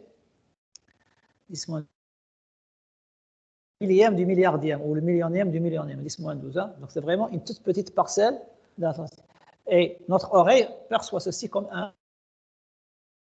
Donc, si c'est inférieur, le son existe, mais notre oreille ne l'entend pas à 1000 Hz. Donc là, il faut préciser 1000 Hz. Une autre fréquence, ce seuil va être différent, plus grand ou plus petit, ça dépend de la fréquence. D'audition, c'est-à-dire la valeur à partir de laquelle je commence à entendre le son, à 1000 Hz. Lorsque vous continuez à augmenter l'intensité jusqu'à 10 puissance 0, qui est égal à 1 ou 10, l'énergie est tellement grande que notre tympan n'arrive plus à supporter ce seuil s'appelle le seuil de douleur. Quand on est exposé à cette intensité, détruire notre ouïe, notre audition, si on est exposé trop longtemps à ce niveau d'intensité. Donc, on a dit que si je veux savoir quel est le niveau, c'est-à-dire la sensation sonore, je ne vais pas graduer ceci, cet axe-là. Parce que si je veux le graduer, il me faudra beaucoup de graduation. Alors, si je compare, ce que vous voyez là, une grandeur x avec une grandeur logarithme de x. Le logarithme, vous savez que avec ici la valeur 1. Alors, pour graduer la sensation, je vais graduer l'axe des logarithmes. Je ne vais pas graduer l'axe des x. Donc là, à chaque fois, je vais avoir 1, 2, 3. À chaque fois, pour passer d'une graduation, je vais ajouter plus 1 à chaque fois. Mais la grandeur x, je vais prendre le logarithme base 10, c'est plus pratique parce que je peux facilement passer du logarithme de x à x parce que le logarithme n'est rien, il faut la table calculatrice. Hein. Par contre, avec le logarithme base 10, quel est le nombre dans le logarithme est égal à 1, base 10, logarithme base 10 de 10 est égal à 1. Hein. Donc là, on va avoir 10 ici. Si j'ai ici 2, quelle est la valeur? 100. Parce que pour avoir 2, il faut le logarithme de 10 au carré est égal à 2. Le logarithme de 10 au carré est égal à 2. Et ainsi de suite. Pour 3, il me faut 1000. Pour 4, il me faut 10 000. Donc là, même cette courbe-là ne représente pas vraiment le logarithme parce que vous voyez là, si c'est 1, 10, c'est ici. Hein. Et donc c'est une courbe qui a été contractée un peu. Hein. Et donc, vous voyez que la sensation, à chaque fois que j'ajoute 1, je passe d'une graduation à l'autre en multipliant par 10. Donc là, d'une graduation, j'ajoute 1, mais dans le domaine de x, j'ai multiplié par 10 à chaque fois. Hein. Donc, pour avoir une sensation auditive qui soit plus grande, il faut à chaque fois que je multiplie l'intensité par une valeur pour avoir des niveaux de plus en plus élevés. Donc, au lieu d'utiliser des watts par mètre carré, on va utiliser des grandeurs qui représentent mieux notre sensation auditive. Pour prendre le logarithme, il nous faut une grandeur sans dimension. Donc, je vais adimensionner i par I0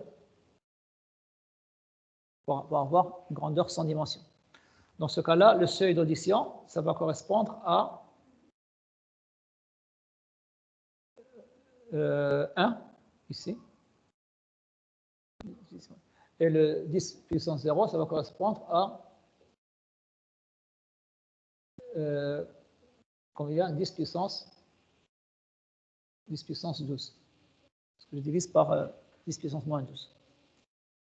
Et maintenant, je vais passer au logarithme de I sur I0. Ça, je vais avoir des niveaux de sensation. Là, le seuil d'audition, il correspond à quel niveau? Log de 1? Non, log de 1, c'est 0. Quelle que soit la base, log de 1 est égal à 0. Donc 0, c'est le seuil d'audition. On peut avoir des valeurs négatives, mais elles ne sont pas audibles. Et ici, la valeur maximum, ça va être 12. Et donc, lorsque je vais avoir ici 1, en fait, qu'est-ce qui s'est passé quand j'ai ajouté 1 ici? Là, j'ai multiplié par 10.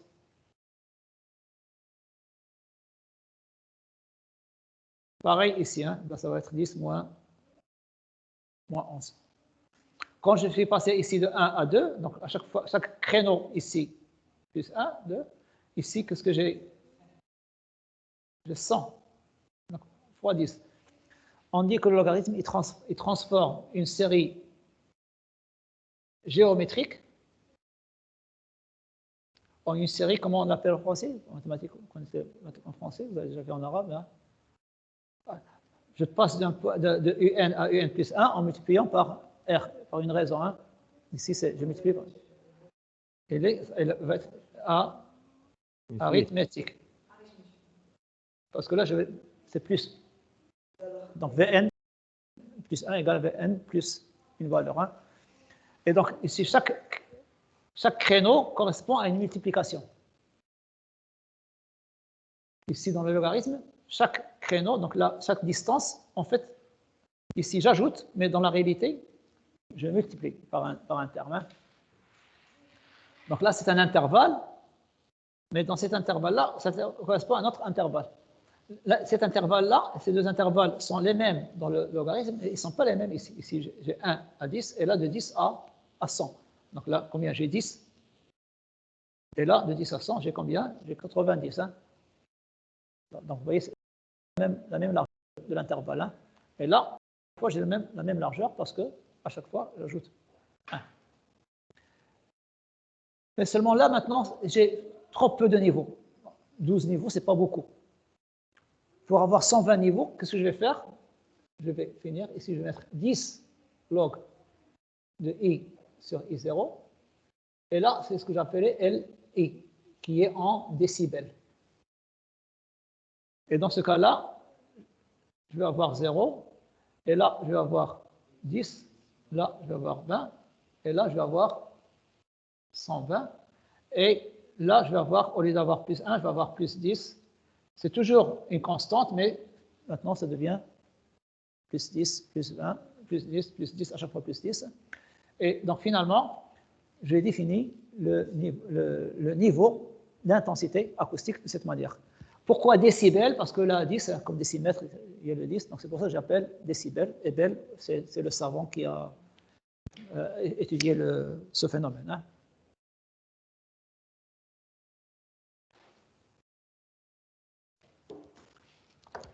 Donc, j'aurais pu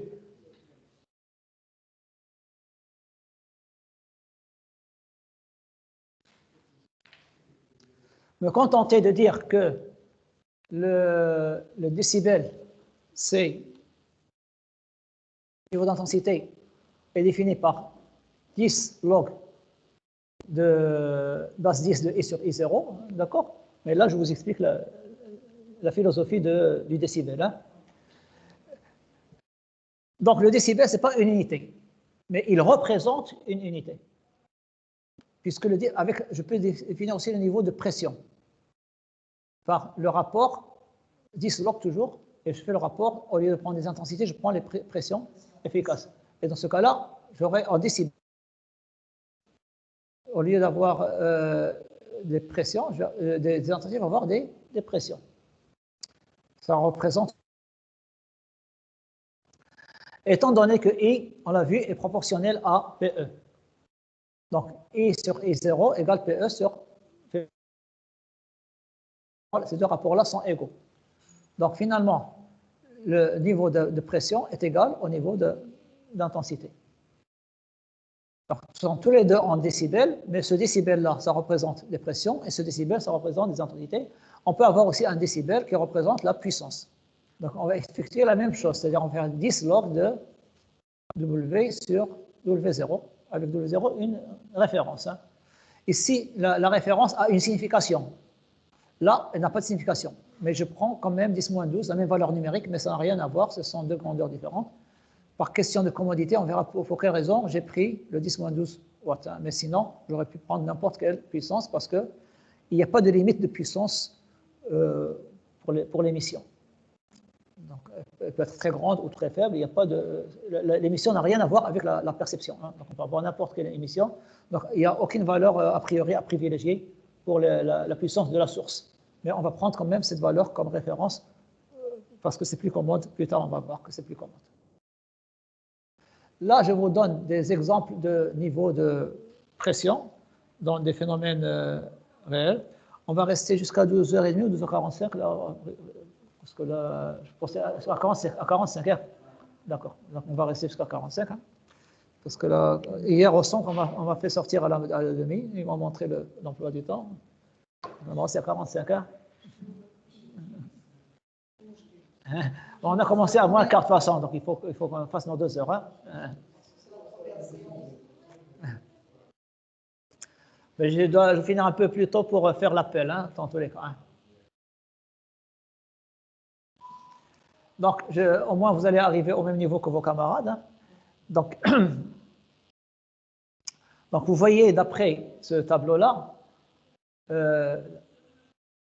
quand on a un très grand niveau, eh bien, la conversation est impossible.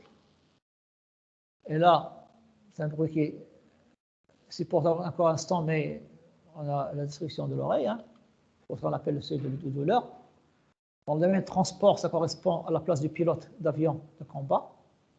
Donc, c'est pour ça que le pilote, il met un masque, des casques, quand il est à l'intérieur de l'avion de combat. Hein.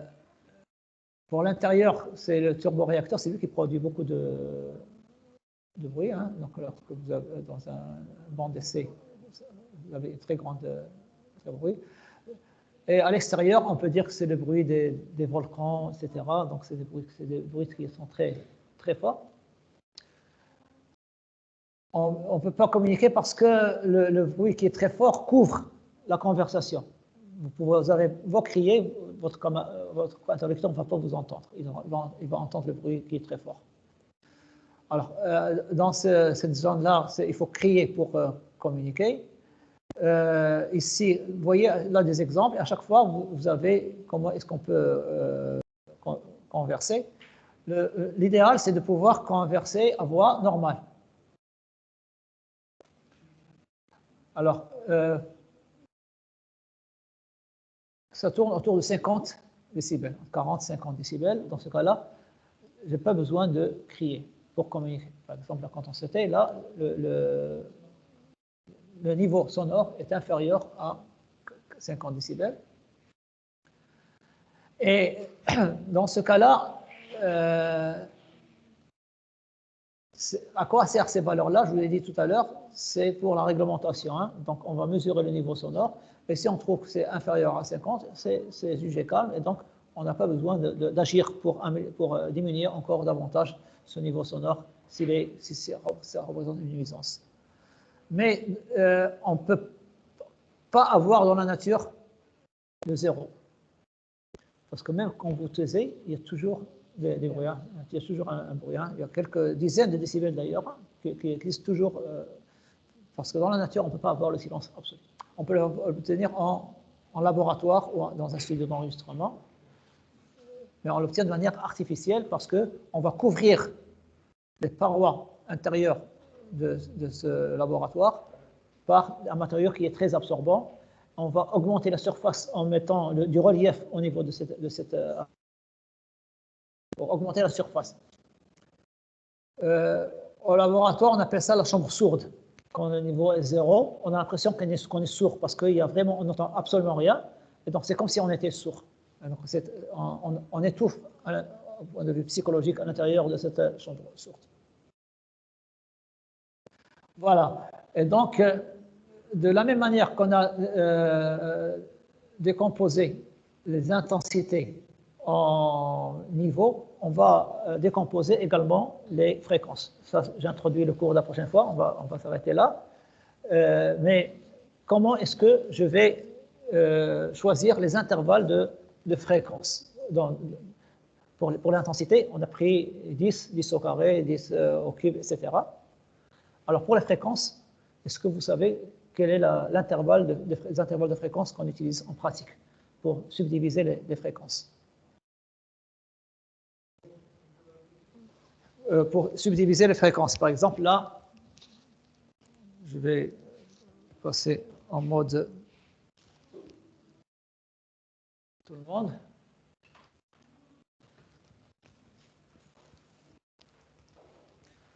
J'ai ici la fréquence. La fréquence, on a dit entre 20 Hz et 20 000 Hz. Bon, évidemment, pour faire 20 000,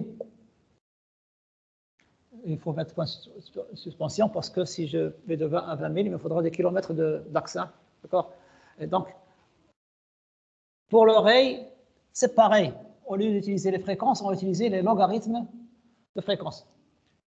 Puisque là, je suis passé de 1 je sais pas, 1000 milliards. Là, je vais passer de 20 à 20 000. Hein.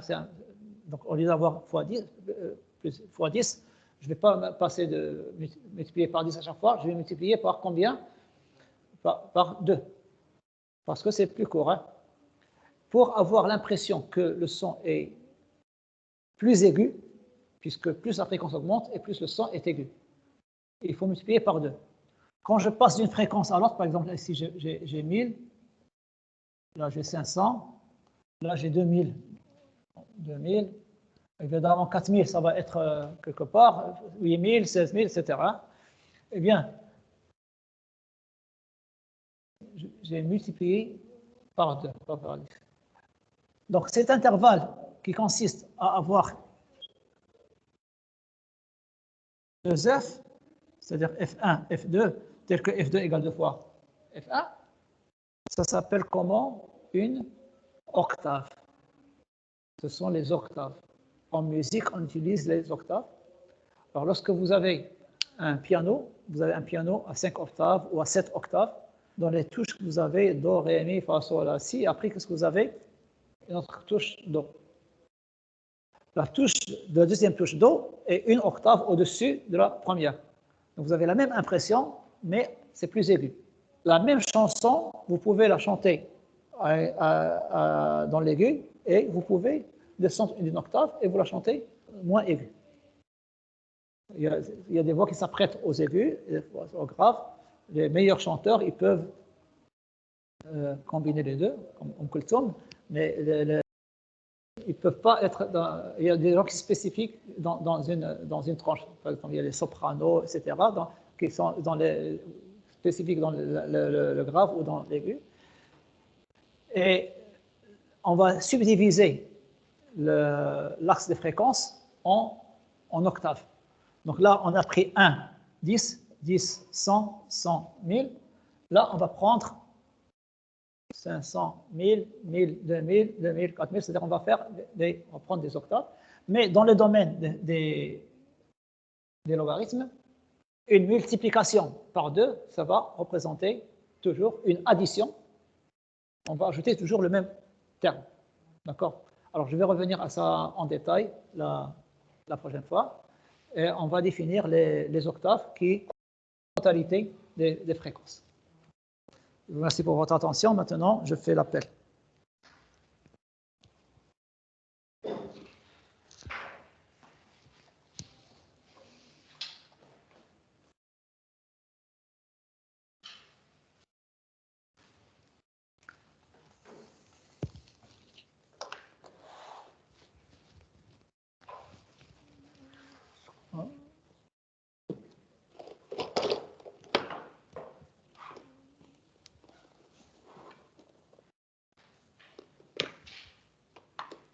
Bon, alors on a Amal Mehdi,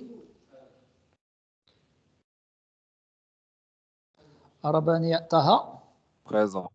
Kali Hamza. Hamza, vous êtes là? Il y a seulement 17, donc il y a des absents. Absents. Abdelrahim. الكحل. C'est ça? Ikram. Ikram, vous êtes là? Présente. Présente. Bordij, Hicham. Hicham.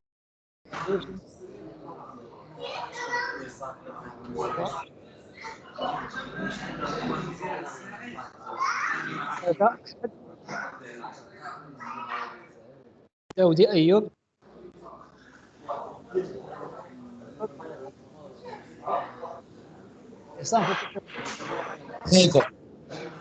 داودي أيوب est absent. Oui, monsieur absent. عصام فرقوني. Présent. ليلى خرشي. خرشي ليلى, vous êtes là, absente. عبد السلام. Présent, monsieur.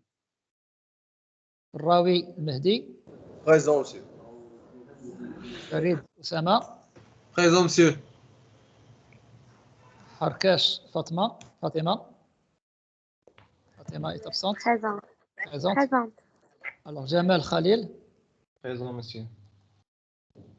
خيار نادية. نادية خيار. Présente. وندير يوسف. Présent.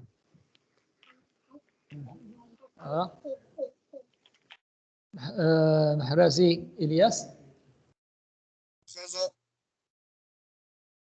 محرازي إلياس absent. Présent, monsieur. Présent. Il y a des gens qui ont un problème de micro. Donc, c'est vrai. Un problème de connexion. Mstari Hala, vous êtes présente. Alors, Mia Diamba, présent. Voilà. Nadmi Mohamed. Présent, monsieur. ناجح زكريا ان شاء الله. Monsieur Nadmi Mohamed présent, monsieur. صافي دابا زكريا ناجح كاينش ابسون. سعيدة خليل كاين حتى هو باين ليا في. وتلو عمر. Présent, monsieur. اي ساعدوني حسنة. راجي ما كتبتوش. راجي vous êtes là. Voilà, donc je vous remercie pour votre attention. À la semaine prochaine, Inch'Allah.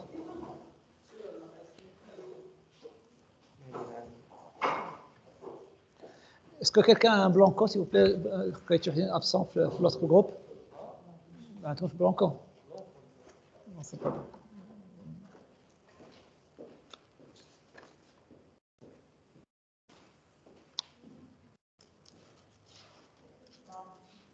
Au revoir.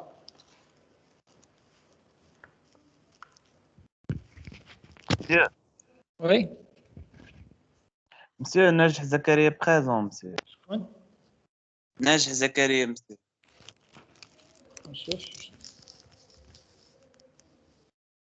راه مسيو كنت كنأكتيفي الميكرو كندوي انا وياك مي ما كتسمعنيش.